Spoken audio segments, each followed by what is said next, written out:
This is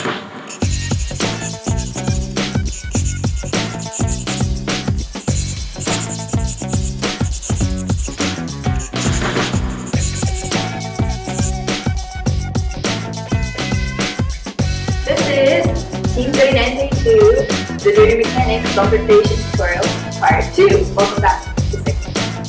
Today we'll be going over the first of our bumpers, and for that we are inviting our mentor, Miss Lisa, to help us with this. Alright, what can you tell us about fabric needed for our bumpers? Are there specific types needed? How would we go about doing that? Sure. Of course you're going to need red and blue fabric. You need to buy enough to have for one set of bumpers for red and for blue for your robot. You also have to consider what your goals are for your robot. Do you need coarse fabric on all sides? Do you want fine fabric or slippery fabric on all sides? You need to make that decision depending on the types of things you want your robot to do. So coarse fabric will help in pushing, and then also slippery fabric will help your robot slide by other robots. It just depends on what you need your robot to do. Or both. Or both, right. Different ways to do it. I've seen glued, I've seen painted. How do you think is the best way to do numbering on our bumpers? Well, the first thing you have to think about is you have to have the correct size. Be sure to read the game specifications and get the correct size letters ordered. And it's important to order your letters, your numbers and your fabric as early as possible. All right.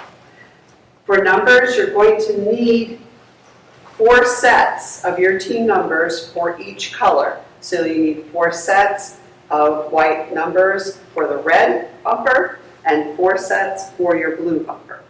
The other thing you need to consider when you're working with bumper numbers and covers, irons, just a regular household iron, does not get hot enough to laminate your numbers on.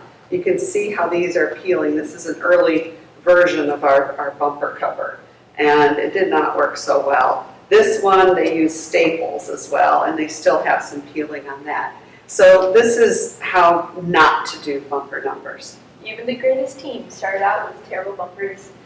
Alright, looks like the robot's build room in here. Can you show me what all these tools are for the bumpers? Of course. Let's take a look at these. First, I like to use a dressmaker's marking pencil or a chalk triangle. And this will help a great deal in making marks for, centering marks for laminating numbers, and also as you're making the pattern to fit your bumper covers onto your bumpers.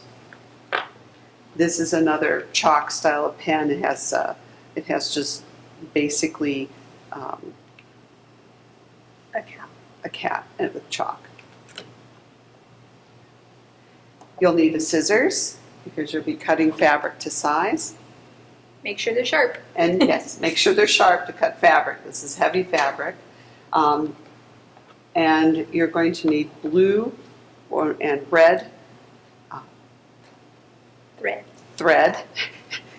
You're going to need blue and red heavy-duty thread or heavy-duty white when you're sewing Velcro.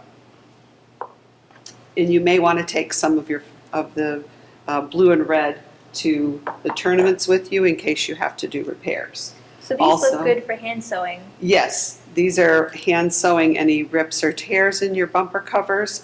You can also use a curved upholstery needle. That can work too. You're also going to need heavy duty needles for your sewing machine. Mm-hmm. Another thing for repairs, you'll want a thimble because this fabric's so heavy.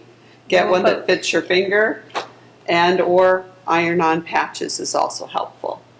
For the inside of the bumper fabric. Yes, and to do repairs.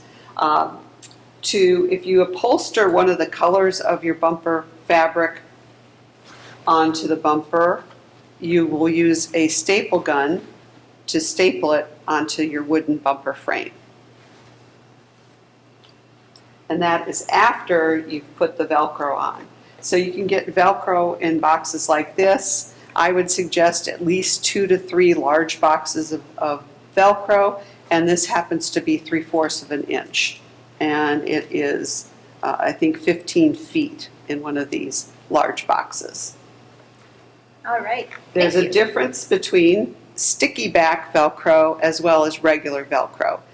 If you do not have access to the industrial commercial sewing machine for like a sail maker or for industrial sewing, I would suggest getting plain Velcro, not sticky. Sticky Velcro will ruin a regular sewing machine. Ah, yes. You're going to need a tape measure, and you'll also need some kind of a straight edge. So a ruler or a yardstick is very helpful. Any tips for success before we go? Oh yes, lots of tips for success. What I'd suggest is you find someone who has some sewing experience, has an industrial sewing machine or commercial sewing machine, and this might be where high school athletic teams, 4-H groups, or Boy or Girl Scout groups get things laminated, with their team's name on them, have jerseys with folks' name on the back. Find a resource like that, because that will give you success in getting your numbers laminated on your fabric the best way possible so they don't fall off. Someone with sewing experience and a good heavy-duty sewing machine is very important.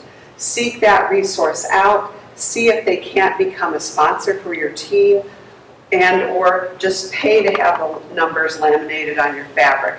It's going to save you a lot of time and trouble in the long run. All right, and if there's one thing I've learned when it's making bumpers, measure twice, cut once. Saves you a lot of time. For sure. Thanks.